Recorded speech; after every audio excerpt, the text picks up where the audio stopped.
अस्सलामु अलैकुम वरहमतुल्लाहि वबरकातुहू। आज हम कुरान के पैगाम का हिस्सा 19 पेश कर रहे हैं। सूरह अन-निसा की आयत 171 पर। यह आयत खास तौर पर अहल ए किताब यानी यहूदी और ईसाइयों से मुखातिब है।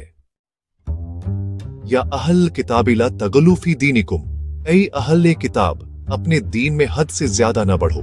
अल्लाह ताला ईसाइयों को तनबीह कर रहे हैं कि उन्होंने दीन में इतना गलू कर लिया कि हजरत ईसा अलैहिस्सलाम को खुदा का बेटा कह दिया, जबकि कुरान वाज़ेह तौर पर कह रहा है इन्नमल मसीहु ईसा इब्नु मरियम रसूलुल्लाह, मसीह ईसा मरियम के बेटे सिर्फ अल्लाह के रसूल हैं। उनका पैदा होना एक मौजज़ा था। आमिनु बिल्लाहि व रसूलिही, अल्लाह और उसके रसूलों पर ईमान लाओ। वला तकुलू सालासा, और मत कहो कि खुदा तीन है, यानी तीन खुदाओं का अकीदा, खुदा, बेटा और रूह उल कुद्दुस, ये शिर्क है। इससे बाज आओ। इंतहू खैरल्लकुम, रुक जाओ, यही तुम्हारे लिए बेहतर है। इन्नमल्लाहु इलाहुन वाहिद, अल्लाह बस एक ही माबूद है, ना उसका कोई बेटा है ना उसकी कोई मिसाल। सुब्हानहू अय्यकूना लहू वल्द, वो पाक है इस बात से कि उसका कोई बेटा हो।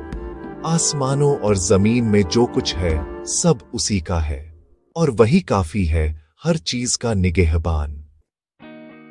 ये आयत सिर्फ ईसाइयों के लिए नहीं, बल्कि हर उस शख्स के लिए है जो अल्लाह की जात में शिर्क करता है। हमें चाहिए कि सिर्फ एक अल्लाह पर ईमान रखें और उसके सभी पैगंबरों को तस्लीम करें, लेकिन किसी नबी को खुदा या उसका बेटा न बनाएं। अगर आपको ये कुरान का पैगाम पसंद आए तो वीडियो को लाइक करें, शेयर करें और चैनल को सब्सक्राइब करना न भूलें, ताकि हर नया पैगाम सबसे पहले आप तक पहुंचे। अल्लाह हम सबको सीरत मुस्तकीम पर चलने की तौफीक दे। आमीन। वस्सलामु अलैकुम वरहमतुल्लाह।